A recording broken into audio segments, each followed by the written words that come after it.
kufanya. Okay, tulianza na Timitidat. Hey, Timitidat. Ukijana angesema hivyo kana tutafungwa. Watakujia. Wacha tu abduct.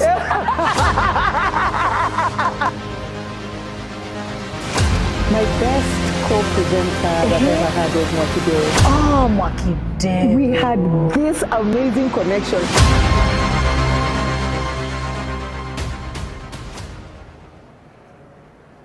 Hello, everybody. I hope you have had an amazing week. I'm so glad to be here. I'm glad to be alive. It's another beautiful weekend, and welcome to the Netwalking TV. Today, I am very, very excited. Excited because I'm going to meet this lady. She is amazing, she's vibrant, she's full of energy, and she wears many hats. If you check her socials, she's a CEO, she's a radio presenter, she's a TV host, she's a youth affairs consultant, she's a social media influencer, she's an MC, she's a creator, she is a soccer mom. All that in one person, and I'm talking about none other than the Mwalimu Rachel. So join me today at the Nairobi Street Kitchen here in Westlands, Mpaka Road, as we talk, as we vibe with none other than the Mwalimu Rachel. Karibuni.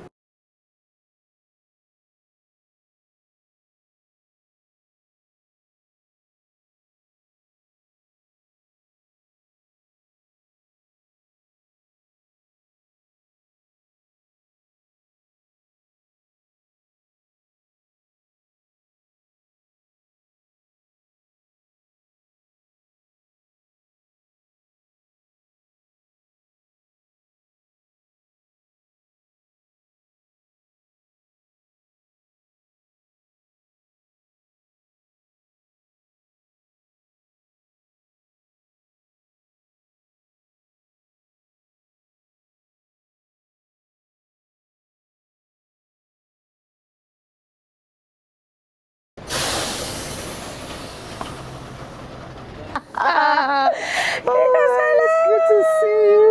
Oh, good to see you. Ukwaje? Niko fiti. Unakaa fiti. Nakwambia kuchoka, lakini hali ya kuwa mama. Nakwambia. Kila kitu has to happen in this particular day. I know. Na travel immediately after this. Unaenda wapi? Naenda Embu nyumbani. Oh, unaenda nyumbani Embu? That's home, that's home. Kuna wazazi, nani yuko Embu? Wazazi. My son pia nilikuwa nimempeleka for the holidays. Okay. At least I spent a couple of weeks. He plays soccer, eh? Yes, Nimeona soccer mom. Hata sasa hii kuna venye training inaendelea, lakini he had to go and spend time with family kidogo. How old is he? He is 12 now. He just turned 12 in June. In June? Yes. Nice. Imagine, I'm a mother to a preteen son. I can't believe it. How is that? I can't believe it. How is it for you?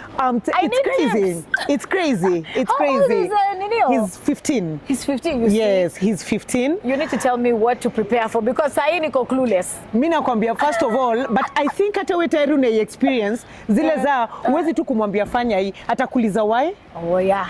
Why? Yeah. Like you have to explain. It's not like us growing up. We were told what to do and you had you to just do it. Hapa inakwanga why am I doing it? Why am I going? I don't feel like. Yeah. Utamwekea saa ya kukula, saa ya kuamka, saa ya Amekuwa akinipiga say, okay, so unanikujia lini? When are you coming for? I'm like, relax. It's been a week and a half. Can you relax? Anamwambia mami si hivyo, ni vile. Yeah. Ni mambo ya ma-PS na mabeshte zake. Yes, exactly. Unaona, but life in the village is a bit different.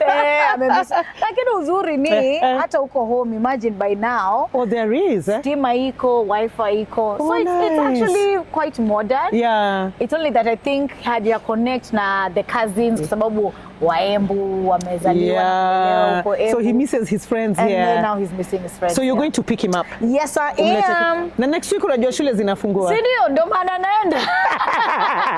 I've enjoyed those 2 weeks. You must have really enjoyed.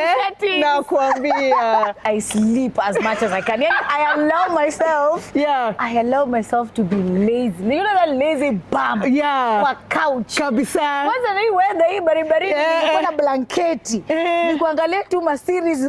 That's when I catch up on whatever I've missed. You know, pale online on movies, because I also love watching movies. Okay, I love to. Also, of course, that's the time for self-care, going to the salon. You see, yes. Taking care of your nails, your skin. Girl, you know how it is. I know. Mambo ya, you know, if it's a spa date, just to relax. So very, very selfish. Me time. No, but I mean, I mean, it's one of the best things, one of the best gifts you can give yourself. True. Yeah. Especially as a woman. Especially because as sometimes, a woman. Yeah. What tuna mambo mengi, we forget, and we are there to take care of everyone else. Except we yourself. forget about ourselves. I agree. So the weekends for me is replenish that. Oh, nice. Because I can't pour from an empty cup. Yeah. You know? Yeah, bana. And why is it that tukifika? Sijui kama niseme tukifika hizi miaka ama nini responsibilities ikiwa nyingi sana. There's nothing you value more than just staying home. Yeah.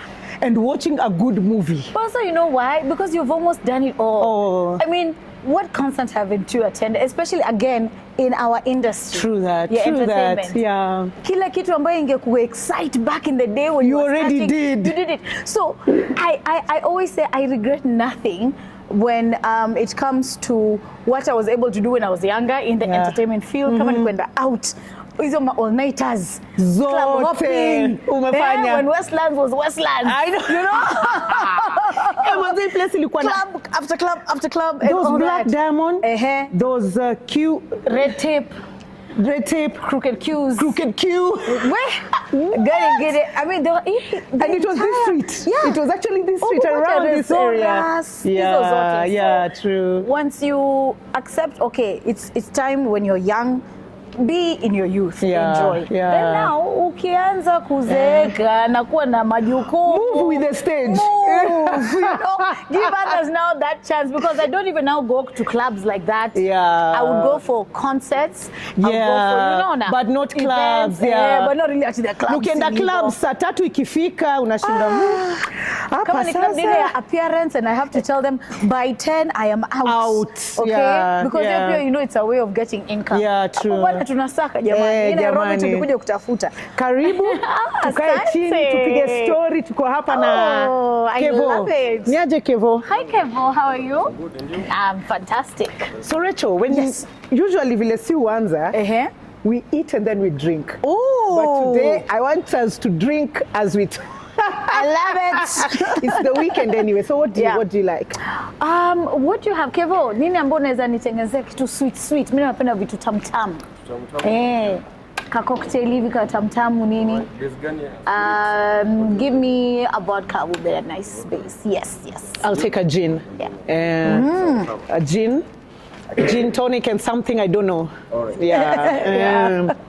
So tell me, I want to know your story from the beginning, like where you grew up, familia yako, wazazi, your siblings, if any. Okay. Umesema leo ni reveal reveal. You know, like I don't know if we've met at zile tu hi. Tunapatana again in the field. But we've never really sat to talk. So it's an exciting day for me. But let me just first start by saying I really admire what you've done over the years. Thank you. Mean, kukuona kwa TV na vile elevate and all these things that you're doing, even you know, behind the scenes, and which I also want to get to know more of today. Okay. So it's you got me. Tunafanya in the exchange program. Exactly. Right? Yeah. Well done. Thank you. I just want to say that. Thank well you so done. much. Thank you for so much. the challenges you have overcome that probably people don't even know about. True. You know, we all struggle in secret. True. Kufika mahali ulipofika haijakuwa rahisi. Yeah, because people just see the glamour and they think that's what it is. But there are so many struggles that we go through behind the scenes. Exactly. So well done. Well done to you. And to you too. Asante mama. So kuzaliwa Mombasa. Born and raised, for 13 years. Ndio Kiswahili chako na shingo. Huyu Mwembu. Okay. Yes. That's where my parents met. Okay. So mimi ni the third born. Okay. And nilikuwa tunahama. My dad retired quite early. Okay. At about 45. What? he retired. He had a very good position at Toyota Kenya where he used to work. But alikuwa shaanza kujenga nyumbani. Sasa Embu. So when I was joining high school, ndio mzee anatuambia, guess what guys? I'm retiring. Tunahama. Tunaenda Ocha. And imagine the culture shock, imagine the transition, imagine the confusion. That must have been hard. It was hard. I was mad at my dad for like a whole year. And please remember, back then, hakukuwa na hiyo steam ambayo tuna enjoy sana. Yes. Hakukuwa na running water. Tuko tunaenda kwa mto. Mimi ni mtu ambaye by the wewe. Ai. Ulikuwa unabeba maji wapi? Na wheelbarrow hivi tunaenda mpaka kwa mto hivi. What? Oh, yes. Oh, it's okay. Oh, thank you. Oh, this looks amazing. Cheers. Very nice. It's good, eh? Cheers. Oh, I love it. Really nice. So imagine.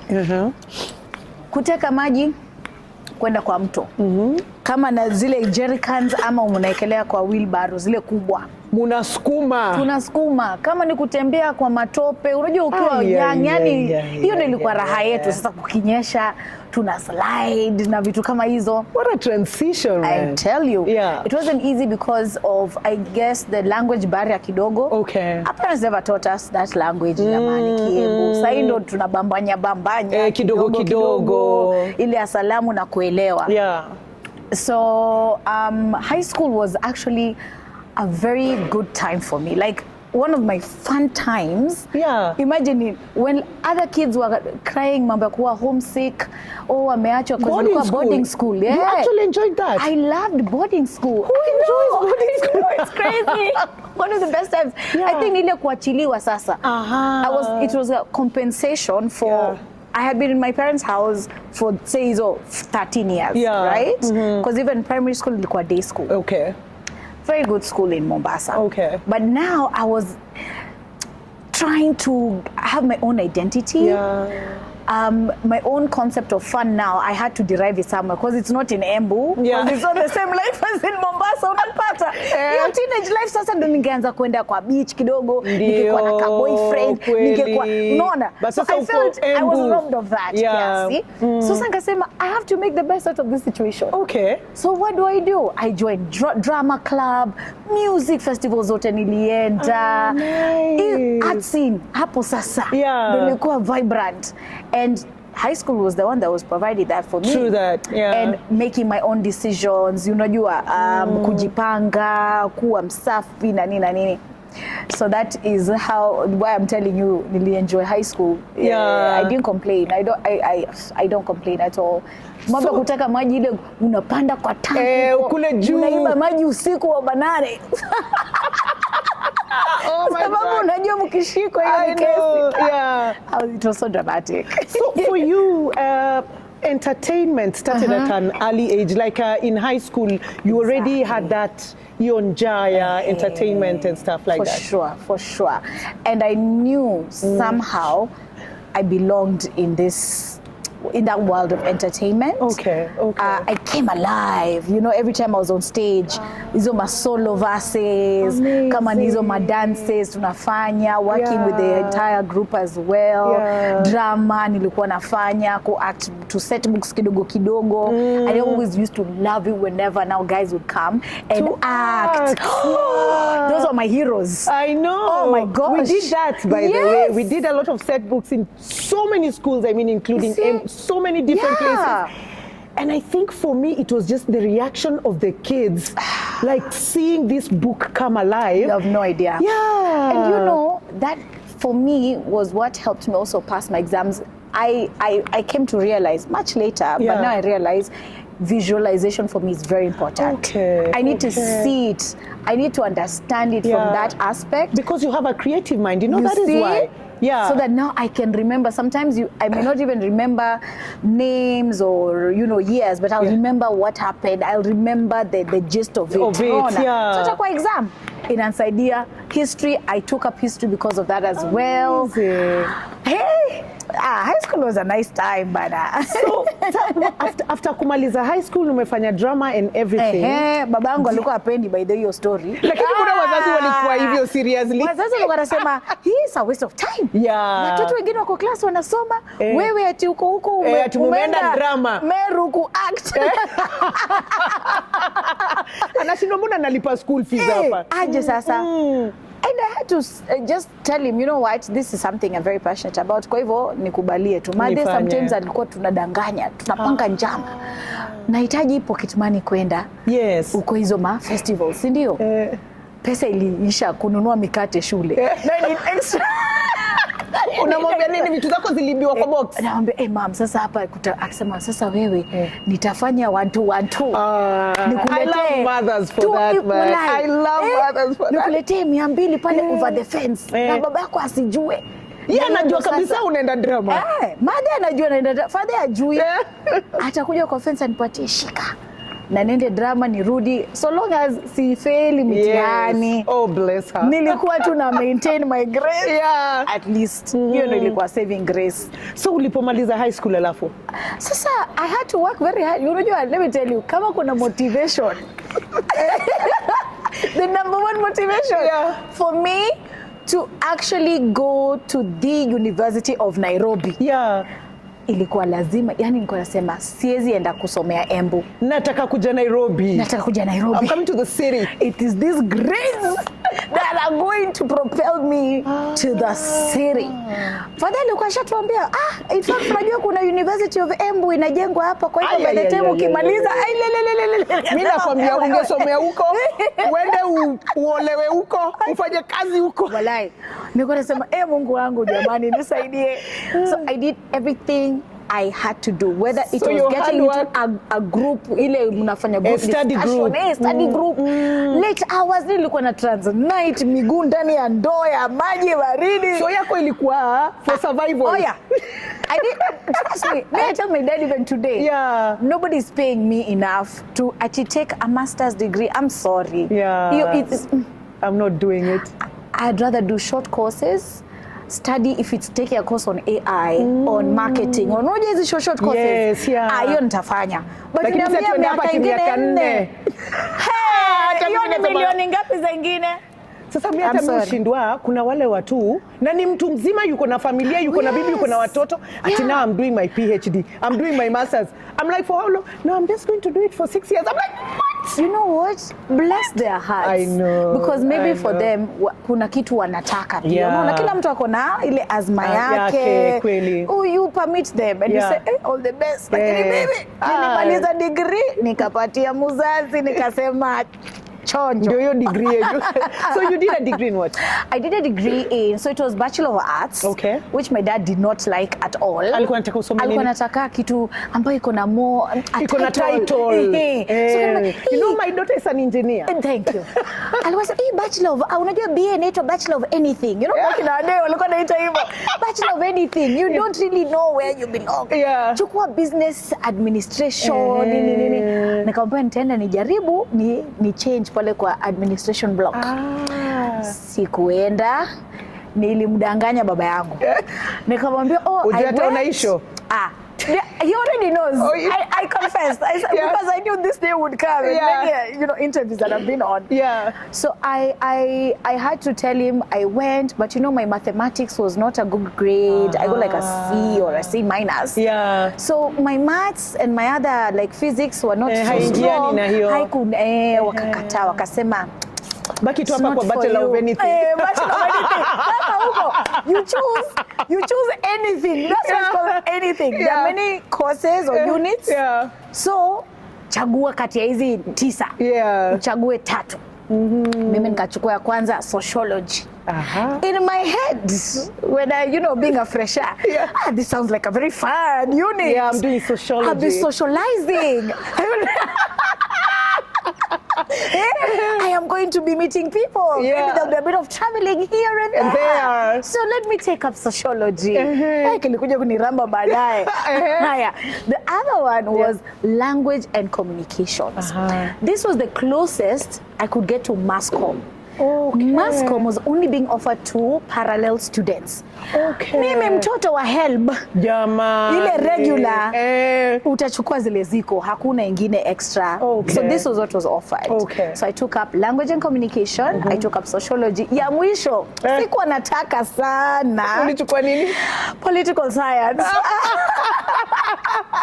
Which I later came to drop because you're allowed to drop one unit. Okay. Ukifika third year. Okay. So ndio sasa concentrate on like two zenye ambazo sasa uta graduate nazo. Okay. So hiyo nilidrop haraka sana when now it came time to drop it. Yeah. So now I graduated with a double major, second upper class in language and communications and sociology. Yes. So wakati ulikuja Nairobi sasa ukikam university, ulikuwa unaishi kwa hostels ama ulikuwa unaishi kwa hostels? Hostel. Let me tell you, my father is that typical African parent mwenye anasema anything that the government can provide, please apply here. So makaratasi za HELB zilipoletwa, asema jaza, andika hapo peasant farmer.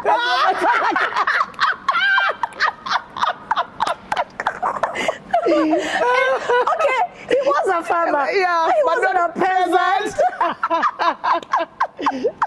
But akasema wewe jiite tutajaza pamoja, kwa hivyo tulijaza hapo father's career peasant farmer.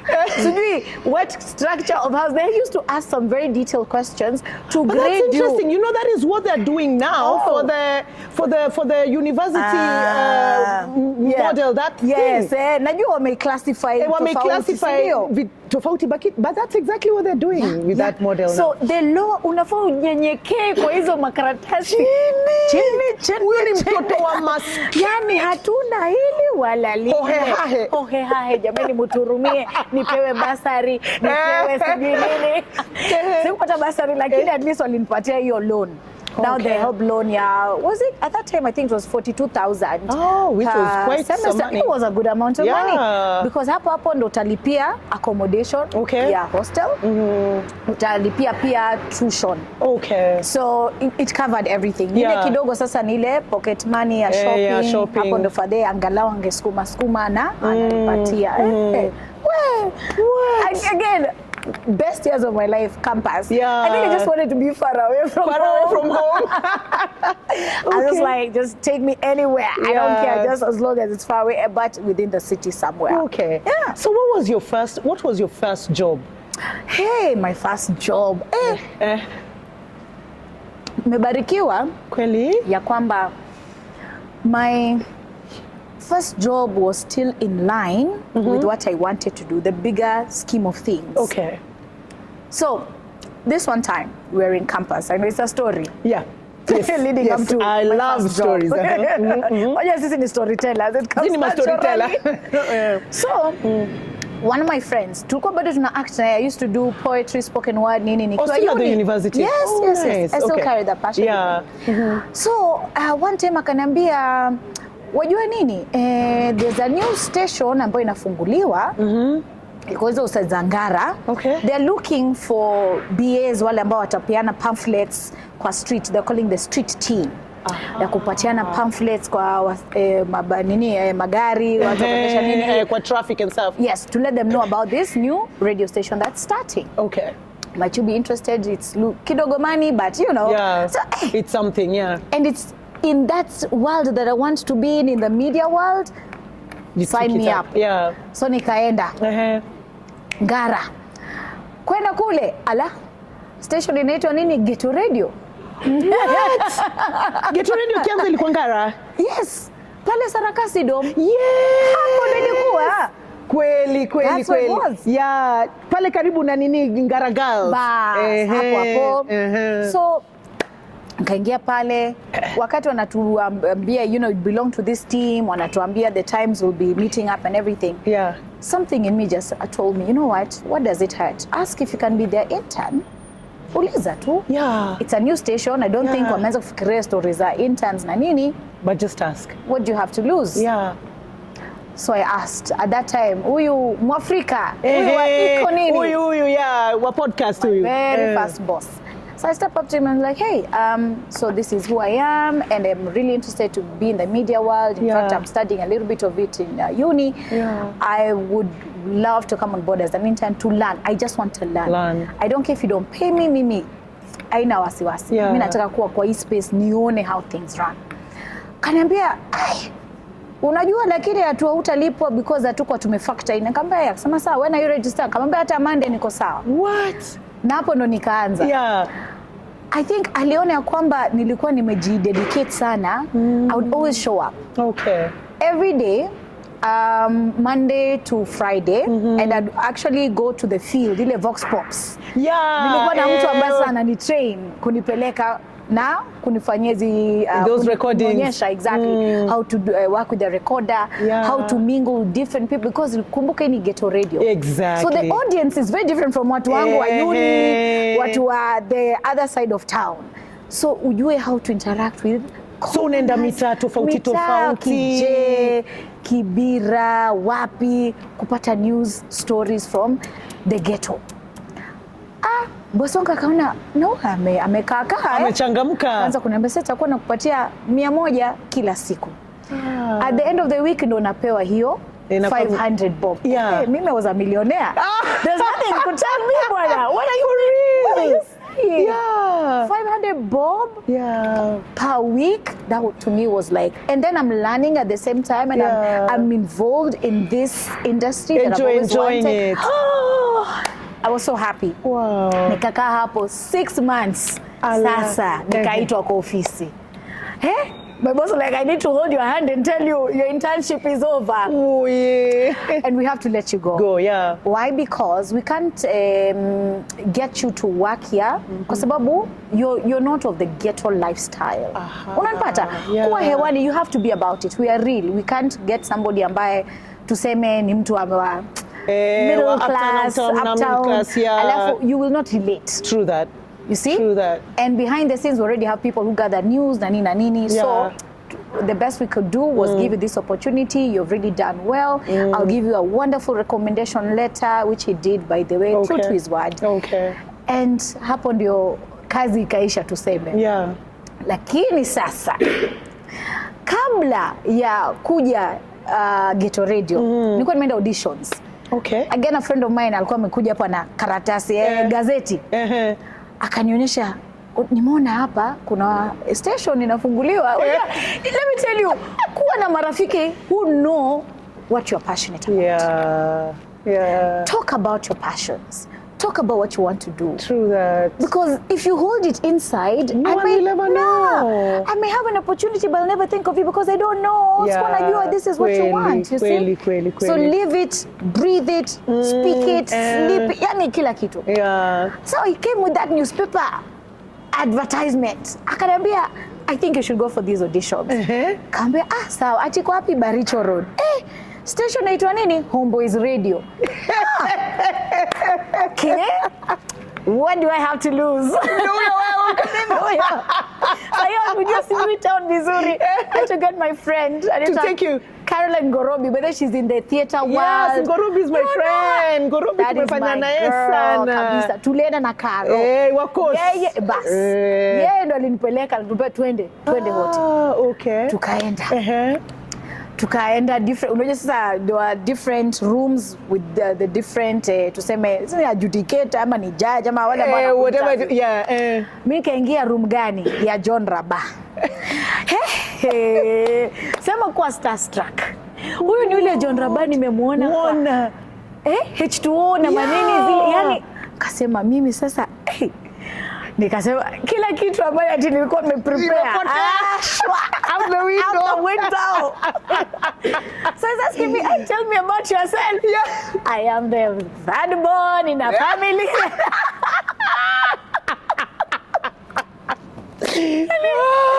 All the wrong things, really. Say at an interview. Haya, tukafanya voice test. Okay.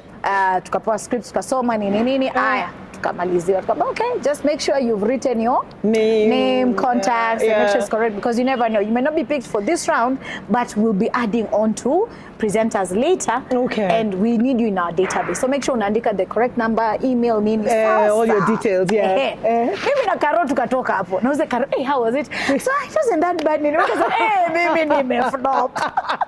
Hapa sioni. Kaniambia usijali, lakini si umeandika namba? Sawa. So now, let me fast forward to this moment where my internship at Ghetto Radio has ended. Right? Literally, I'm crying. Nimerudi kwa hostel. I'm feeling so bad because I really loved that experience and what I was doing. And it gave me purpose. Yani unasema, sorry guys, I have to go to work. Nasa yuko campus. Imagine. Tumetoka laibu unasema sasa hii unajua classes zingine ilikuwa only one class in a day. Labda umetoka library unasema now for the afternoon naenda kazi. Wewe double shift. That must have felt so good. Haya. Sasa ndo hiyo kazi imesha. Nimelia jamani. Sinaona simu inalia. Nashika simu. I'm like, hello. Hi, am I speaking to Rachel Modhoni? Yes, you are. My name is, siwezi kumbuka jina, nisamehe dada, lakini ni yeye ambaye alinipigia simu. Akaniambia, you had once come for auditions at Homeboyz Radio and you left your contacts. You were not picked for the first round, but now the people want to add on to the presenters. Okay, wakubwa wanataka mkuje auditions this weekend. Are you available this Saturday? I think she called me like on a Thursday. Are you available this Saturday? So, hata kabla malize, yes. The answer is yes. I am ready. Hata saa hii ungenitaka. Naja. Haya, nikamwambia sawa, I'll be there what time, nini, sawa. Nikaenda. Kuingia pale, kuna waiting area. Nimekaa. Alafu, there was another lady I'd found there. Okay. Her name was Delambaya. Kidogo, nikikaa pale tunaongea, you're also here for the auditions? Yes. Jamaa mwingine na miwani ameingia pale. Willis Austin Chimano.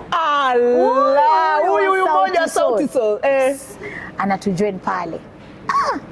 And it's so weird how things turned out. I'll tell you as we continue with this story. Haya. Wengine wakafika. At the end of the day, we were 10 of us. Tukaenda sasa kwa the big boardroom. Tukaambiwa, so here's the deal. We're going to train all of you equally. You come in for practicals, you learn how to be a radio presenter. We'll train you from scratch. But we're going to pick only 2 people. Out of this 10. Ikienda sana, 3. Ikienda sana. Kwa hivyo ni how constant you are coming in for those take these trainings very seriously. It's about your dedication, your commitment. Are you willing to learn? Do you have a teachable spirit? etc. Sa hiyo, I think mimi and another lady ndo tulikuwa campus. Na mimi ni regular student. Meaning classes naendelea mchana. Mimi natakiwa bado huku hiyo kazi, hiyo training, right? There were times napigiwa simu na my classmates wananiambia kuna surprise cut. Mimi niko Baricho Road. Shule ni University of Nairobi. Nasema sasa hapa nitafanya nini? Mtajigawaje? Nasema guys, lazima mcheze kinyinyi jameni. And those girls held me down. We're friends until today. Held me down. Ile ukiingia class lazima ujeze kwa register. Wanakujazia. Wanajazia mpaka wananisainia. Wanasema you do what you need to do. Don't worry, we got you. Let me tell you, tulitrainiwa for about, was it like 4 or 5 months straight? What? That was, I still, until today, I stand and say, I don't think there's any other place that trains people the way Homeboyz trained us as presenters from scratch. Hujui lolote. It was my first time kuingia studio. Sijaona equipment. Then tunafundishwa mpaka the physics of how the machines work. To now the mic control, to I wish I scripting, got that, man. Production, editing, audio, imagine everything. So I can be a producer, I can be a presenter, I can be, well, not tech team, hapo sitadanganya. But I know my way around. But you control the machines comfortably. Exactly. Nice. Haya. After those months, sasa ni wale watu watatu wanafaa sasa kuchaguliwa. Ikienda sana watu watatu. Wawili sana wawili. Kama Mungu wangu. Unashindwa It was a whole event. Tumeitwa sisi wote, drinks, nyama nini, and then sasa haya we are about to announce. I really wish they were filming this because it would have been like a reality TV show, I tell you. Wewe. Ya kwanza jina ikaitwa Adela Mbaya. Akasema tulikuwa na yeye pale kwa ile waiting, unakumbuka? Wa pili Golden Voice, Willis Austin Chimano. You're kidding. I'm like, wait a minute. Akasema hapa sioni jamani, kwa sababu mimi mwenyewe huyo wawili ndio washai. Kiswahili changu ndio hicho, sina accent jamani. Sema kweli, Austin ndio huyo mzungu jamani. I know. Hiyo sauti yake. Haya, baritone voice. Dela alikuwa ameishi UK, amelelewa UK, so she had that very nice newsy, you know, accent. She was good. Nikasema it has been a good run. Sasa wakaenda kwa announce jina ya tatu, akasema hii ya tatu, I'll be honest, the person now announcing, the head producer, sema we had to deliberate. And it wasn't easy, but I believe this person has something, they are still raw, but there's something we can get out of them. Yeah. Rachel Modhoni. Hey! How was that moment? Jamani, nilishiwa nguvu. Power. Naishiwa power. What? I was so elated. I was overjoyed, and I was like, oh my God. So later, I even went to my head producer and said, you said something very interesting. That you saw something. What was that? That you saw. The main reason why you were picked is because Rachel, you showed up every day, even when ndio ulikuwa na exams na ungekuja unaomba ruhusa tunakupatia nini, but you never failed to show up. And the other thing is you asked questions. Hukujifanya mjuaji, hukujifanya you know so much. Wewe ulikuja pale, labda ni hii ushamba yangu nilikuwa nayo mingi. You came there wanting to learn. And I wasn't ashamed of saying I don't know, please teach me. I asked questions. Hiyo ndio ilinisaidia. Hiyo nilikuwa saving grace yangu. Imagine. Who is the first person you called after getting I called my parents. I called my mom. I said, Maya, what do you mean? Sasa umepata hiyo kazi? Because I knew she'd be more excited. My dad angeuliza maswali. Wewe kwanza unafaa kuwa uko university unasoma. Ulianza hii kazi lini? Ulianza kwenda hizo maswali mingi sasa. Ingekuwa ni shida. But yes, and of course I told my girls, walinithroia bash. Wow. I think a pizza hapo, tukakula, tukaenjoy, tukasema, wow, this is amazing, this is great. And years later, that's, I think one of the reasons why I stayed with Homeboyz for so long. 10 years I stayed at Homeboyz, starting from scratch as an intern. Because even after the audition, after this process, training, hatukwenda hewani immediately. Sasa tukapewa departments. Nikakuwa sports department jamani, mimi ambaye sijui what is going on. Unajua chochote kwenye nini sports world? Now I think I know a little bit. Unajua CHAN, Kenya, Madagascar, unajua. Exactly. So you had to now script for the main presenter. So you are their shadow, right? Okay. The main presenter would go in, but wewe umefanya the research, umescript, umefanya kila kitu, umempatia. And all that you have received in the training. Yes. And then now we were given a late night show. Mimi, huyo Dela na you see how weird that tulipatana kwa waiting room. Sisi watatu. We were the first ones there. You know, it's so interesting how fate just vile tu inaingiana like life. How the energies of the earth work. Clack it. What? Kabisa. Imagine. We even look back, we're like, you guys, do you understand how we can't explain it? And that is how we ended up working together. We even put on a late night show together. Amazing. From midnight to 3 in the morning. Did you enjoy that shift? Graveyard, It was good, but of course my social life was gone. And this was in the weekend. So I enjoyed it partially because in that late hour, you're allowed to make mistakes. You know, you don't have to freak out because it's daytime, many people are listening. Huyo usiku na wase wa jaba. Watu wa night shift wase wa jaba, wase wa matrela, long distance. So it was more let loose. It was easy to operate and run the show. You'd come up with the craziest ideas and still execute. There was less red tape, you know. But now the sacrifice, because with everything you'll sacrifice something. Very true. The sacrifice was my social life. When my classmates, my comrades walikuwa nenda out weekends. Wewe wezi. Mimi niko studio. Kama ni kwenda sasa ilikuwa ni mapema ndio best. Mnapatana mapema, a polite ka drink up nini. Midnight ikifika na pia huwezi kuipeleka sana. Wewe utaenda kuchoma uanze kusema vitu fancy. And I was so strict with my friends. They knew you can't mess with Rachel's time ya studio. Even mimi muni drop kama ni drop 11 p.m. 1 hour before the show. Sitaki kurisk at night. Oh, you should start at midnight. Yes. Midnight to 3. To 3 in the morning. Yeah. See? And that's on Friday and Saturday. Yeah. So resting time for me was Sundays. Sunday. It wasn't easy. So then you moved, and then now you're at Kiss 100. Yes, indeed. And you're enjoying it with exclusive. Oh, yeah. I love exclusive. He's such a bubbly. Man, this is literally a radio marriage. But, I know. I think it's training me. I always say to God, hey, there has to be a reason why ulinipea rap na umo. To train me for the real world. Ni zile ndoa za nimechoka na ndoa lakini siwezi toka juu ya watoto.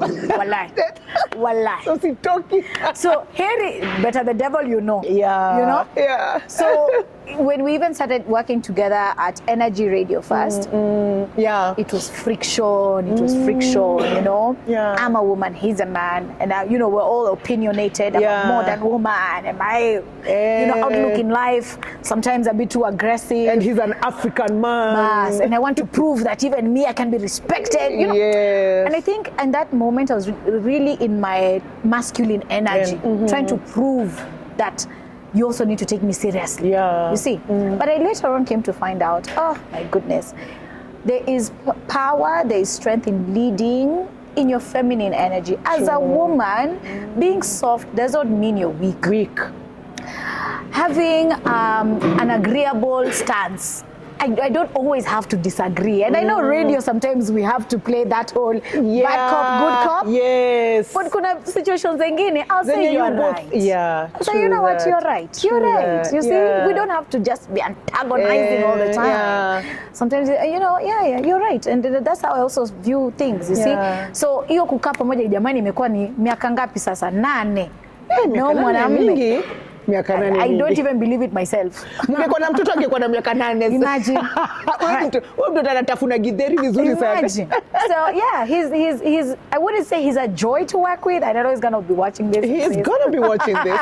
I'll make sure he does.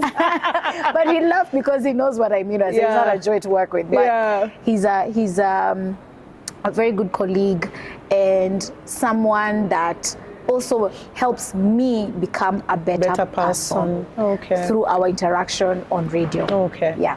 Who is out of the co-presenters that you have had? Ni mgani huyo mwenye usemanga tu manze this was the guy or the lady? Unajua imekuwa ni exclusive pekee ambayo tumekaa naye for the longest. Really? At Homeboyz, I was alone. For those 10 years I never used to have a co-host. I used to run the show by myself. Yeah. Pale ile class 1 to 4. And that's how even the name Mwalimu Rachel came to be. Yeah. Then now at Energy Radio is when I was paired up. First nilikuwa nafanya tulianza na Timitidat. Hey! Timitidat. Ukijana alienda huyu mjaluo wetu. Timi alinipeleka hivi bio. Ule jamaa that guy was something else. You know, and in hindsight, I understand. I think he was battling between, yes, being a radio presenter, but I'm also responsible as a musician. And I still need to go for shows. And I still need to go for shows. And I still need to do my own thing. Na nipige kiki, na nifanye hizi vitu. And it affected this other side of you know, the radio world. Okay. Because here, time is a very important factor. Of course. Consistency, you know, being there, learning, and you know, So we didn't last long. Lakini he had the right energy and I think the right attitude for radio. Okay. He was that guy who, he was a very, very, it's like another exclusive but a very raw. Timu angeshauri kana tutafungwa, watakujia, watatuabudact. Like, at least with X, when we started off, he learned that you have to refine just a little bit. You cannot just let it all out. Yes, but Uzuri, when you have this dual act, you can take, because, and anyway, this is who I am. I'm more the diplomatic one. I'm like, but let's see it from this other side. Let's try and see it from this other angle. What if, playing devil's advocate sometimes. I get the heat for it though. But that's how media needs to be, or else mnaonekana munachukia you're always the time side moja. I totally agree. So exclusive has been that one that we have worked for the longest. And imefika mahali tuko tu saa we accept each other for each other as you are and who we are not and who we are not. And I think my best co-presenter that I ever had was Mwakideo. Oh, Mwakideo. We had this amazing connection. I miss him to date, like just on air.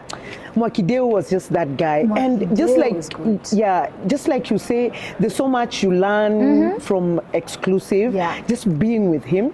It was the same thing for me. Mwakideo would teach me a few things here and there. Exactly. Like, so I used to listen to them a lot. Wakiwa na Jalango, yes. And when I listened to them, one thing that I learned, because yes, I look at Alex Mwakideo as a teacher in the radio world, because I've learned from a distance, right? How you can still be professional, but still let loose, be do fun. silly things, be fun, have catchy, interesting phrases. And that's him. Inakufanya ukue in your element. And that's when you can deliver your best on that microphone. So big shout out to all the amazing people. And to you as well, bana. Sapenda, Weni mtu wangu. Ni mtu wangu mbaya.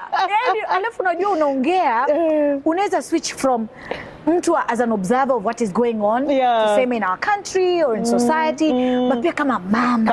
Uko na hiyo sauti. Sana. You speak from that experience and that authority. So I feel represented. I feel heard, I feel seen whenever you're talking about certain issues about family life, children and all that. So well done. Mi napenda wa mama. Yani, just women, mothers. I have a very special spot for them. Even on my show, yani nikiongea kuhusu wanawake, I'm so passionate about it. And when I meet people's mothers, I even cry. Even you talking about your mother, vile alikuwa nakuja na kupatia sombili kwa friends. Yani it really touches my soul. I'm like, man, yani mothers just move this world. I have a segment, there's something that I'm running on my Instagram. And I come to you as a mother. Okay. And when I'm talking about, when I'm on that session called I Come to You as a Mother, I'm revealing the vulnerable parts of me as a mom, because I don't know everything. True. I'm asking guys, how do you do it as a mom? Like for instance, when we were walking in, I asked you about what should I prepare for now that my son is 12, preteen. I have a question for you. Ask me.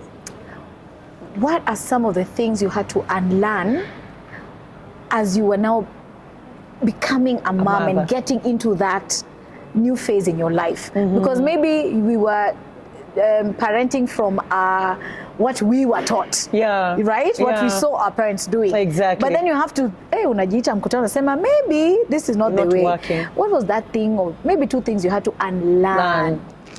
I think for me, especially as my son was growing up and he's becoming aware of himself as they grow, because now they're becoming aware of themselves even way faster than us, because they have access to so many, so many things. Sources of information. Mi nilikuwa mkali. Mi madangu alikuwa mkali. Mamangu alikuwa mkali na mi ni firstborn. So I received the wrath double portion. Kabisa. So I was parenting with that. Nilikuwa mkali sana. Mimi yule mimi utakuja hapo kinijokea, because mimi kuna siku tulijoke na madhangu. Exactly. Ati tuko hapo tunacheza tuna roll kwa carpet. What do you mean? Sangapi? Those. So I always had that guard of, I'm the mother, you are the child. But one day my son sat me down. And told me, Mama, you don't have to shout all the time. Oh my God. Why are you're always shouting? You're not fun. Sometimes you come to the house, you look like you're angry, Saa zingine unaingia ngani kama umekasirika, utaki mtu akuongeleshe, and that is what I saw growing up. That was tuenda tu kwa madhako ati aweze hata kuuliza mami, hi mami, how was your day? What do you mean how was my day? What are you going to do about it? Yeah. So when he told me that, and I sat with a few friends and I asked them, Kwani, how are we supposed to parent? Like, take it easy. You know, drop your guard. You don't have to have this defense thing all the time of mother. You know, I'm just like you in that regard. For me, it was my dad was very strict. Very, very. Yani alikuwa yule anaingia kwa nyumba kila mtu scatter. Military. Scatter. So I picked that. And same way too, my son would come to me, Mommy, why you always shouting? For real. Same words. You don't have to shout. I don't like it when you shout. You know, I'm more afraid that, you know, I can't approach you, I can't talk to you. Wait. Hiyo siku I think nilirudi bedroom nikalia. Hata mimi. Nikasema, I need to change. I need to understand that I was once that child. I may not have been a boy, but we were once 9 years, 8 years, 10 years. How would I have wanted my parents to now talk to me? Exactly. So I catch myself sometimes. Kuna hizo siku ndio spoil the wanasema nini, spare the rod, spoil the child. Lakini kuna hizo moments you catch yourself like, okay, there's a better way of handling this. Let me not handle it the way I was handled. So I had to unlearn that as well. Thank you for sharing that. You're welcome. You're welcome. And let me tell you, when it comes to every day is a day to learn something new. Like you'll never have it all. And sometimes when I make blunders, I tell my son very openly. I tell him, I've never been a parent before. Oh my gosh. Wewe ndio mtoi wangu wa kwanza, and you've never been someone's child before. This is your so you will make blunders as a child to your mother or to your father, and I'll make blunders. So have the space to forgive me, just like I will also have space to forgive you. We are so alike. Imagine. Forgive me, my son. You know, you are my teacher. You're the one teaching me how to be a mom. Thank you. Unaenda kuongeza wengine? Unaonaje hiyo story? Rachel, let me tell you the truth and I tell guys. Are we adding? Mimi sioni kama nataka. Mimi mwenyewe kama binadamu sitaki. Lakini labda Mungu akiwa na mipango yake anipe, nitachukua na nitashukuru. Lakini mimi, if it was in me to make that decision and say no, I'm not, I'd just say I'm good because my son has his other sisters, you know. We are a beautiful blended family, if I would say that. Good, okay. And they love each other so much. That's beautiful. So there's no time he's lonely. He'll go and sleep at his sister's house. Oh, nice. Yeah. So for me, he's not alone. You know. Good. Yeah. So I feel because they say, hey, sasa uko tuna mtoto moja. I'm like, this boy is not alone. Yeah. He has his sisters who really adore him. Yeah. So I think that's beautiful. I'm good with that. That's beautiful. Yeah. Unataka kuongeza? Nilipotoka Mata Hospital mwaka wa 2013 amesirudi huku tena. Si mimi Nilichopitia kweli, I think I wasn't prepared for what my body and my mental would go through, and we're never prepared by it. Our mothers never prepared us. I hope and pray that if I get the opportunity to, maybe for my nieces, nitakaa chini niwaeleze kila kitu. And your daughter-in-law. Amen to that. Yes. Kila kitu. The good, the bad, the ugly, the crazy, the twisted. Everything. We were not prepared. So I think a part of that I'm still working through. But on the other side, pia I feel, hey, niko sawa na huyu wangu. If by chance nipatane na mtu ambaye pia kuna watoto wake, aje nao. Tuwe familia moja nzuri ya furaha. Blended families, I think, and I've been really encouraged to see many good stories about blended families. And that it works, you know. So, It actually does. Me, in my case, like, people even wonder how do you guys do it? It is amazing. Like, I tell people the story of this blended family that I am in, and they're like, how do you do it? It works amazingly, and that's I pray beautiful. That it continues that same way. Yani umesema hiyo story ya mama, nikakumbuka mimi sasa ndio mimi angalianga nyuma, I'm like, Jackie, what you were going through was postpartum depression. Aha. I had no idea. I'm like, Jackie, you should be happy you're home, you're with a child, you have a help. Alikuwa mama Mluya, alikuwa ananisaidia na kila kitu asubuhi shapika uji, ametengeneza koko, ametengeneza nini. I'm like, matamos too. Hey, so why aren't you happy? Why do you cry? Why do you sound? I was so depressed. Wewe unasema nini wewe? Mimi je? What? Again, looking back, I'm like, yeah, that was it. That's not how. Yeah. That's not how this thing is supposed to go down. Yeah. Like this, because first of all, I felt like, who is this person? I'd gained a lot of weight. Going into pregnancy, I think, already academic, I was 26, 25, 26. 50 kgs ikaenda sana 55. Hello. Kazuri kadogo katamu. Along lilo. And then suddenly. Kumi naenda bora. Kumi naenda supu. And then, because of, again, this notion of being told, eat for two. Another lie that we're told as mothers, right? Yeah. Nikakula. Nikafika, I think, nilifika 85 kgs at my heaviest. From 50? From 50. Wacha nikwambie. Trying to squeeze back into my clothes. Yeah. Because you've not let go. You've not accepted that, no, me, I'm still the sexy girl. I'm still that chick. Oh. I think it was after a year ndio nili-release. Nikasema, hata hizo nguo sitaki kuziona, nikapatia dada yangu mdogo. Ambia shika. All those nice red carpet dresses, gowns, have them. Because they're not, in fact, they're hurting me more. Funny. So now I had to accept my new body. Yes, of course, going back to the gym, eating healthy, eating clean, being active helps a lot. Because there's a way everyone sees themselves inwardly, na pia in the mirror. I look at myself now and I'm like, I'm not 50. But damn it, I love my body. What I see, yeah. I love my new mom body. Yeah. I love my new Rachel body that, yes, went through all this. This body carried me through all that. And we are still here, we thank God. Wow. So your acceptance. That is so deep, Rachel. Yani hata nilikuwa naogopa kutoka nje ya nyumba. Because you see, again, you're a known personality. So you know that people are looking at you like, okay. Yeah, and the world can be pretty harsh and say, I'm on it. So wanawake, hii pale kwa ofisi. Yeah. When now I went back to work. Yeah. Alafu, imagine, guy, I'll never forget her. And I can't even remember her name. Yeah. But a reception, at the end of front desk.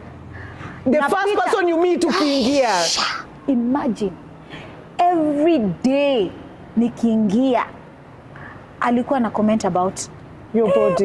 Umeongeza? Oh yeah. Ama your dress, yani should say something that would just something nasty. Imagine that's the first person you see, and I am going upstairs. So you can imagine the rest of your day. You're just looking at people like, even this one thinks like there is. It's just that she's not telling me that. Yeah. Kila mtu akiangalia, that's the first thing I'd think of. Hey, wananijaji nasema, hey, angalia katumbo bado, she looks pregnant still. Oh, nini, you know. Jamani. And that time you're also having your breastfeeding. Yani you guys don't know. Mimi nilikuwa nalia. Hata mimi. Naonyesha hivi uko na pump nalia. I'm like, what did I get myself into? Alafu, let me tell you, ile siku nilishtuka nikasema, my God. Huko nilikuwa na pump, sawa. Yeah. Na ni usiku wa manane. Because me, I'm thinking I need to have storage, and I was like, I want to expressively that exclusive breastfeeding thing. Yes, breastfeed. Yeah. So najua freezer kuna only one bottle. I need to pump more. Ndo nikienda kazi mtoto akona supply. Usiku manene niko hivi. Sema mtoto. Nimelala. Huko nimeshikilia mtoto kuna pump. Niliamka hivi mtoto hajakuwa ameanguka. Alafu pia uzuri nilikuwa for safety measure. Kitu tu ilikuwa inaniambia weka two pillows, make sure there's something on this side of the bed. Unafikiria kama mimi kabisa. It's the same thing I used to do. Nasema in case Mungu wangu, guy, bora tu nisimlalie. Unajipata umeamka, nilishtuka. Unajua Mungu naye na vile tu I think roho wa Mungu anakuamsha na kwambia we. Nikashtuka naona mtoto ndo huyu. Nililia. Nililia. People don't appreciate what mothers go through. Experience. Yeah. So that's why I think that adds to the trauma. Nipitie hiyo tena. Hata mimi nikiimagine nasema hapana. Sijui cracked nipples, sijui Jehova. Hivi ni uchungu. I will say this though. I had a very nice cleavage. Wakati zilijaja. Nilienda na kwambia toy market. Nikanunua matops zile za cleavage. Ndio hiyo. Nilikuwa naingia tap. I was like distract them with the chest. Kabla wafike kwa tumbo. Exactly. Watakwamilia hapa. So for you now looking at motherhood, at least now you are enjoying it. You are glad that. Oh my gosh. If there's a way to skip that infancy stage, to jump to 10 years, 9 years, or hata 5 years. Mtoto anaweza ongea. Upatiwe mtoto wa miaka 5 tu kwa mama nasikia njaa. Bas, ananiambia nini endelea. Unajua kwa sababu that's the other thing, mambo ya kupata house help. Mama hujui kama mtoto wako safe. Hujui kama anakula vizuri ama analishwa vibaya. So the fact that now he can speak, he can tell me, I feel more at ease, you know? So now that we are talking about parenting and we're talking about mothers, do you have anyone uko na mtu maishani, awe ni baba mtoto ama mtu mwingine yoyote? Yupo? Okay, so we do co-parent. Okay. Very civil, very nicely. No drama. And I've spoken about this before. One of the main reasons why it has worked is because he may not have been the best partner for me, but he's a good father to his son. I love that. He's a good father to his son. He also needed to work on his own issues, and that I say kudos. And also, the other thing that helps is the fact that I'm also stable financially to provide, to take care of what needs to be taken care of, and not always nagging, you know, na vitu kama hizo. Mtoto ni mgonjwa, mtoto hana nguo, mtoto. Kwa sababu naona if most of us as women had that financial stability, ukishachana na mtu unasema ni side into account. Kama huwezi provide na huwezi nipatia hii na hii, mimi nita cover for that. Na maisha inasonga. And it's for the sake of the child. It's not about you anymore. It's not about you. It's not about your ego and I just want to frustrate this man. You see? Yeah. Unachilia na roho moja, unasema let me now focus on making the best out of this situation and making sure I'm the best parent to this child. And the first thing is I have to be happy. True. I have to be sane. I need to be joyful because I can only give what I have. Yeah. Unaona? So, ukiwa na hasira, ukiwa na chuki, ukiwa na bitter, and I understand, naelewa wanawake wamepitia mengi ndio maana wa feel the way they feel. I validate their feelings, I get it. True. But understand the repercussion of you holding on and being in that state for so long will affect this how child. You even act out on the child. Unaona kama vile your anger na vitu kama hizo. 100%. Wewe mjinga kama baba yako. Kwanza siku hizi ndio hiyo watu wanasema online, I'm like, guy. Yeah, true that. So I'd highly encourage, fellow moms, try kwa lile uwezo wako. Pata kazi, ng'ang'ana. Uweze kujisimamie. Alafu pia seek kama ni therapy itoke, kama ni Mungu utaegemea neno na vitu kama hizo, something that's going to relieve you of that pain and let go so that now you can just live life without having that baggage over your shoulders, It's interesting that you say that because sipendi sana mama ambaye labda anakuja labda anataka usaidizi na anasema mimi ni single mother. Nimwambia kuwa single mother it's not si ulemavu. It's not a badge of honor. It's not a badge of honor. Ulemavu ya kwamba tio sasa mimi ni single mother nisaidie, and I tell them atio baba ya mtoto amekataa kusaidia, I tell them I want you to imagine this situation that this man is not there. Yes. not hayuko, unataka kuniambia mtoto wako atasoma, mtoto wako hatakula, then now you need to think about it that way, that whatever I will be able to provide for my child, I will provide. Yes. I will not hold on ati mtoto hataenda shule juu babake hajalipa school fees. Exactly. Tafuta school fees, mtoto aende shule. Umpeleke. Yes. Exactly. Me, in fact, there was a time, it was a conversation of why do we feel sometimes, and when I say we, I want to include the women who are going to be watching this, and yes, we know, yes, as a single mom, but umeenda mahali, when I introduce yourself, sema, hi, my name is Mildred, I'm a single mother of 5. Why? Yeah. Just say, I am a mother of 5 or 3. Yeah. I do this, I work here, blah, blah, blah. Exactly. And that's the thing. Some, I think, want to get that sympathy. Some, they think it's a badge of honor. Unafaa kunielewa mimi. Ninalea watoto. Wewe unielewi struggle zangu. Yeah. When I was driving here, even when I was late. Yeah. Asante kunisamehe kuchelewa. No, that's all right. I was telling myself, you know what?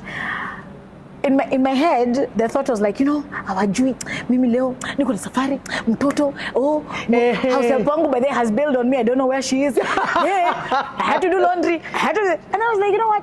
The world doesn't care. Yeah. No, it doesn't. What my sister is waiting for is for me to show up. Yeah. I committed, show up. So for me, it was like, Rachel, yeah, you know what you're going through, but that's not how you're going to come in and start saying, You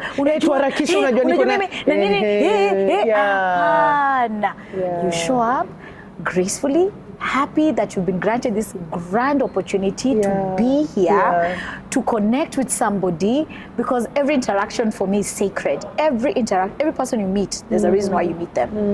And vibe, and be happy in that space and enjoy your time there. Yeah. So nikaanza kucheka nikasema yenyewe ukweli, and this is the message to other mothers. Nobody cares. The world doesn't care, and the world owes you nothing. 100%. Imagine 100%. the world doesn't owe you anything, whether you are a single mother or not. When you're supposed to be at work, you have to go and deliver your best. 100%. When you're supposed to be a mother, you will be. Exactly. Na kuna hata nyumba zile ziko na baba na mama yuko ni single. Imagine, single. There are many single women in marriages.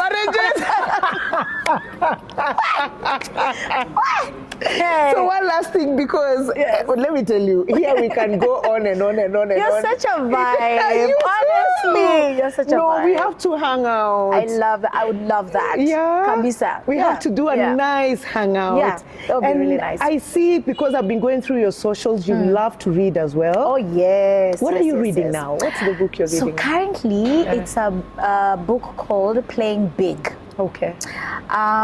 This is a lady who is talking to, especially us women, in different capacities, not just as corporate women or women in careers, but how can you play big in any area of your life? Okay. Sometimes we take a backseat to, like, we have grand ideas, for instance, right? Like where we work in the creative space. Maybe I have such a grand idea and I'm saying, there's a way if we tweak this, our shows zinaenda kukua top, right? But naogopa kuongea because my boss is there, or I don't want to look like I'm overstepping. I don't want to, so I'm going to play small in my small world just to be safe. Yet playing big will ask of us to step out of our comfort zones, and not only in the career world, but even as women, as mothers in the household. I had to play big the other day. Nimenunua washing machine. Hallelujah. Hallelujah. Amefanya vyema dadangu, hizi kucha si za kufua. Asanta. Mimi nakwambia, nilisema Mungu, I don't know why I had been procrastinating for so long. But also my help at that time ni yule wa I was washing machine haitaosha nguo vizuri. Ni Muluya nakwambia nampenda, lakini sasa sijui ameenda wapi. Nafikiri amepata bwana. Ni kama amepata ka boyfriend. Joyce rudi nyumbani. Joyce rudi nyumbani. Acha hizo. Acha mchezo. So I had to play big. Listen, this house needs to run. Malimefika, I just need to do a bit of adjustment so that and I don't have to spend so much of my energy to prove that I am a woman, to prove I am a mother, a homemaker. Kama equipment iko kunisaidia kufanya kazi. Na niko na uwezo. Nunua. Niko na electric cooker, mbona nichemshe, niwashe jiko nichemshe kuku masaa mawili. Jamani, tunapenda Suwei, tunampenda Suwei, na mimi naenda jangwani kutengeneza chakula. Lakini hiyo siwezani. It's not for you. It's not for me. Okay, I love what she does. So that, looking at those, bado sijasoma, nimefika like chapter ya kwanza pili, so I don't know what really, but from what I have started reading, it's a really powerful book that is going to inspire us women to look at ourselves in a different light, that yes, we can do more. We can give ourselves more in our homes. We can give ourselves more in the workplace without being scared of failure and being judged because of failing. There's things I try and I fail at. Business sometimes. In fact, niambie. Because I also have another segment on my Instagram. It's called Pocket Talk. Mambo ya mfuko. Mambo ya pesa. Ushai try biashara yote na ikaanguka? Ilianguka na mapua. Ilianguka na mapua. Which business was that? Mimi unajua napenda kupika. Nikamwambia rafiki yangu Kamau, nikamwambia tufungue hoteli. Tufungue hoteli. Tukafungua hoteli nzuri sana pale Lang'ata. So haikuwa hoteli ati ni hoteli, ilikuwa kama kibanda hivi, lakini kizuri. We did artsy things, tukatafuta, unaona kama hizi mavitu kama hizi za light zile zinakaa artistic. Wow, and you're very artistic. I can tell you from your earrings. I can tell. Tukageti jamaa artist, akachora ukuta, akachora magita, akachora nini, plates zile tulitafuta. Sasa unajua mimi si mtu wa kukati. Sasa nimetoka kazi saa 4, the rest of the time niko kwa hoteli, ndio nihesabu mandazi ngapi zimeuzwa, pilau sahani ngapi. Nakwambia walikuwa wanauza mandazi zao. Mimi nikikuja naangalia nashindwa na vile hizi mandazi zetu ni tamu, mbona hizi mandazi hazisongi. Tumalize. Story ni mingi. Wacha malize hii. Acha niambie. Nilikuja kugundua kumbe watu wanauza mali yao. Walikuwa wanauza kwa hoteli yako. Kwa hoteli yangu. So ikawa sasa I have to get into my pocket to pay for expenses and stuff like that. I learned a very valuable lesson. Same. It's called long distance business person. Sasa mimi nilikuwa long distance farmer. Kuna mahali nilikuwa napanda mboga kienyeji. Kamulu. Mamboga yapo nini, nilinunua mpaka generator ya kupump maji, nimeweka ka fence. Lakini mimi naishi South B wakati huo. Na shamba iko wapi? Kamulu. Umedelegate. My friend. Kiliniramba. You can't be a long distance farmer. No, you have cannot. to be there. You have to. Hata ukiweka farm manager ambaye nilikuwa nimemwandika kazi. Atachuna mboga uze zake. Of course. Ale and all that. So valuable lesson indeed. Pocket talk. Interesting. I'm going to look for that book. Yes. Mimi sasa kuna kitabu nasoma inaitwa More Than My Scars. Ni huyu dem anaitwa Kechi. So Kechi was in a flight, an accident, airplane accident Crash. in Nigeria. And everyone died. Oh no. Except yeye na dem mwingine mmoja. Jesus. And she was burnt all over. Like by now I'm reading she has had 106 surgeries. Oh my God, because of skin grafting. So guys, Rachel, truth is I meet so many people on this show and I'm very honored to. But I think na wewe tunaweza piga story. Like these guys had to literally cut us and tell us, you know what guys, enough is enough. Let's go and eat. And this is the second segment of our show. We always finish off with a meal because that is the African way. When a guest comes to you, then you have to release them with a full stomach. If we had time, if you were not traveling and I didn't have guests, mimi nakwambia hapa kwa vodka na gin tungekaa tu hapa tuseme, you guys we go somewhere else, right? So we have to do that. Yeah. We'll do one of those, and we'll have our book club meeting. Yes, you're so invited. Well, don't worry. The next one is in November. I'll be there, and Takua. You're gonna love it. Yeah. Thank you so much, Yani. My heart is full. No, thank you. My heart is full. Thank you. You know, I'm telling you, from someone that I have utmost respect for in the different areas, that you're in, as an entrepreneur, as a broadcaster, as a mother, as a human being, Maze. Like, I see you pale online and you're very passionate. Everything that you do. Hata hizi commercials zingine naona tunakimbia na masawe. Nacheka nasema, oh mama. Lakini napenda. Asante sana. And for your vibrant spirit, you have such a beautiful spirit. Keep it up. You are an amazing human. I'm glad that you are in this world. Oh my gosh, that's amazing. Asante. So now we are here at Nairobi Street Kitchen. Have you been here before? Once for an event. Okay. Yeah. So now we are going to eat at Si Senor. That is Mexican street food. Okay. And Little Italy. So we are going to sample a bit of both worlds. That's Mexico and Italy. And Italy. I've always wanted to travel to Italy. Italy, I've been. Oh, you have? Yeah, I had. I had this round trip where I went to the Netherlands, then Belgium and Italy. Aziko mbali ziko tu karibu. But every time have you been to? Yes, I've been to Italy. I've been to Netherlands. But you have, yes. Yeah. And it was my first trip ever on a plane.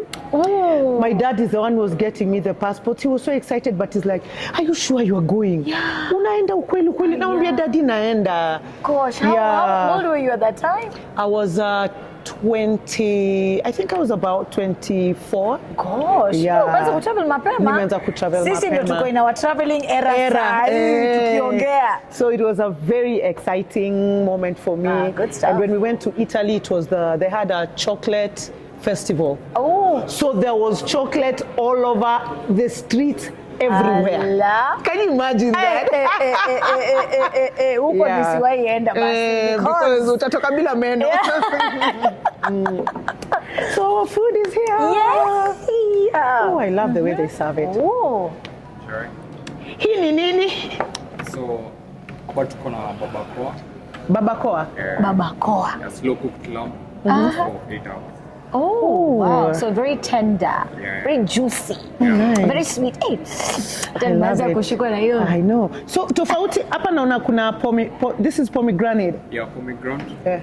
Inatoka na mint. Then cumin yogurt na drizzle for the sauce. Wow. Oh, I love it. Sawa, boss. Yeah. Thank you so much. The next ni pork. Bring Mimi nakwambia it unaenda on. kufika hebu kama Yaani wacha nikwambie umeshiba. dada yangu leo umenilisha.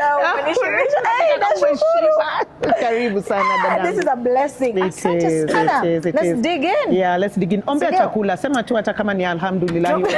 Bismillah. Something. Do something. Tuombee chakula jamani, tuweke mikononi mwa Mungu. Lord, we thank you so much for this wonderful time. Thank you for enabling us to meet with my sister here with brother. We pray that, Lord, you're going to bless her even with the work that she's doing on the Netwalking channel, Lord. We pray for this meal that has been graciously prepared for us. May you sanctify it, bless it, oh Lord, as we also remember those that are without. May you meet them at the point of their need and bless us so that we can also bless others. In Jesus' name we pray. Amen.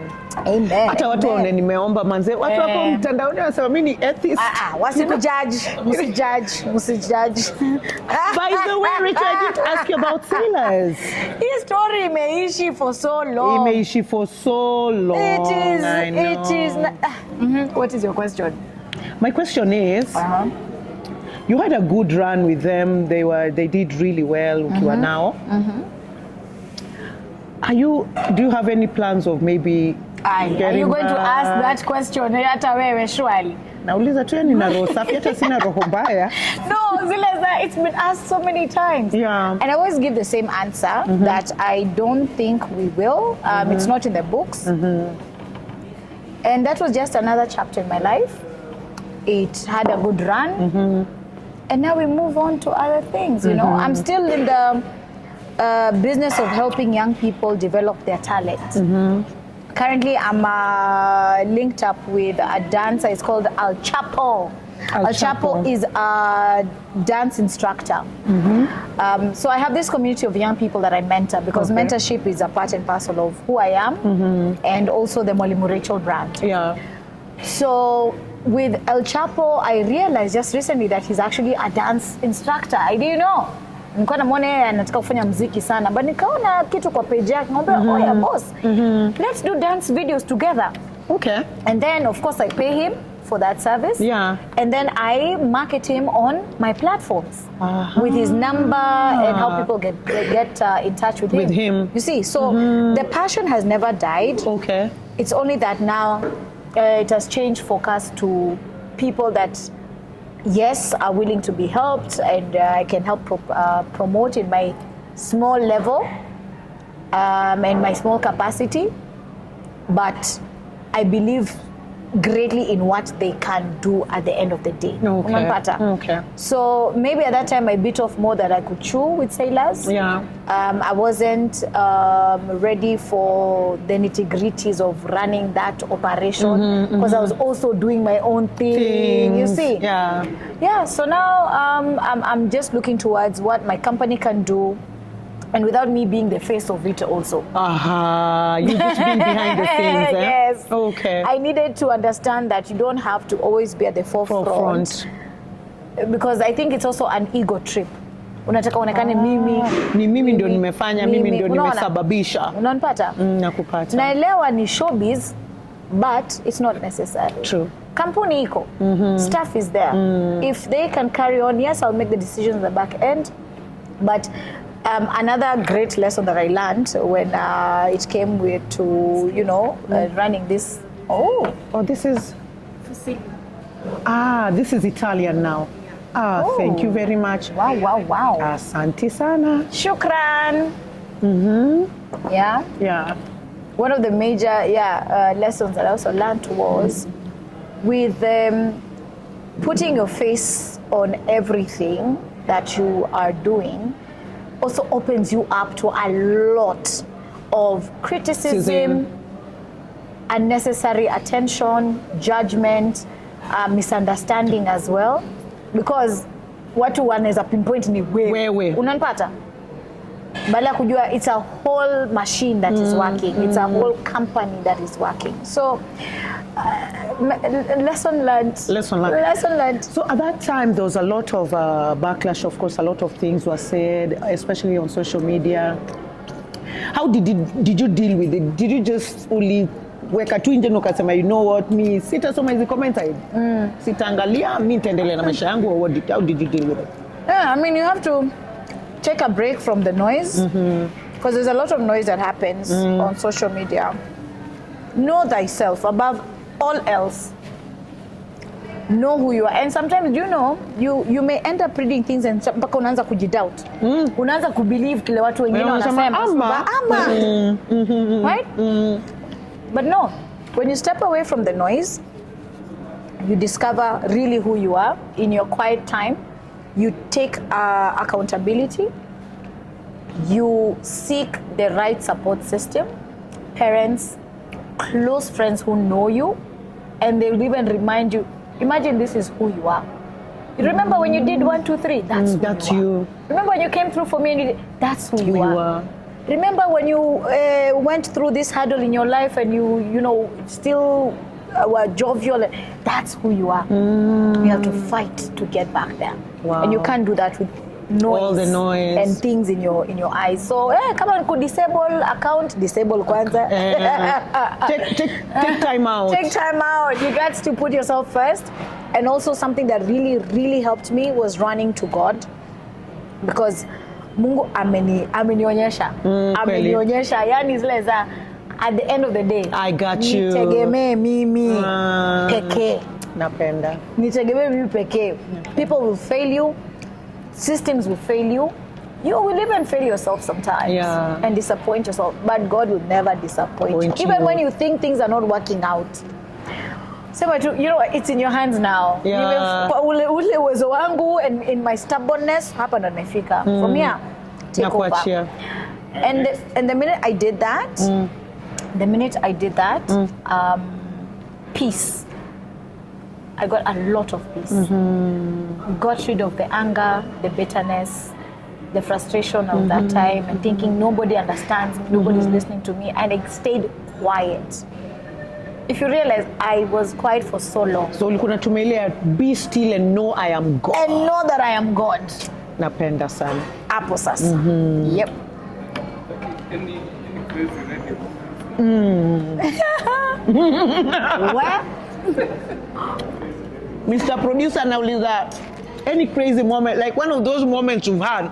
Actually, I have two last questions. That and a fan who just came to you in a very weird way. You know the way? Oh my God, that was incombustible. So a weird radio moment. Yeah. And a fan who just came at you like hey. Kusho. So earlier on when I was starting radio, right? So nakwambia nilikuwa nafanya sports segment. Niko na script yangu sasa tunaenda live kwa radio. Then nimescript kila kitu. Naenda kusoma mechi kati ya Aston, I think it was it Aston Villa or sijui gani? Something with Real Madrid. Mimi with my chest nikasema Real Madrid na Juventus. Badala Real. Yeah. Na Juventus. Let me tell you, people were sending messages na ilikuwa kwa show ya Jimani asubuhi. I did something with Jimani. Now you can imagine fans wanakuanga very passionate. Any football fans are like, yeah. If you don't say the name they right, can come at you. They come at you as well. Toa huyo blonde up, what are you? Yani you can imagine. Wow. Karibu nirudi hewani niwaambie, please, mimi ni kwanza. I just got here. I am still training. But Jimani aliweza ku recover, akamwambia don't worry, she's a sports monkey. I'm like, Jimani, really? So with time now I learned, my boss even had to call me aside now, John Rabak, and now before uende na script yote hewani, pitia kwangu kwanza, nikuambie how to pronounce this matamshi. Yes.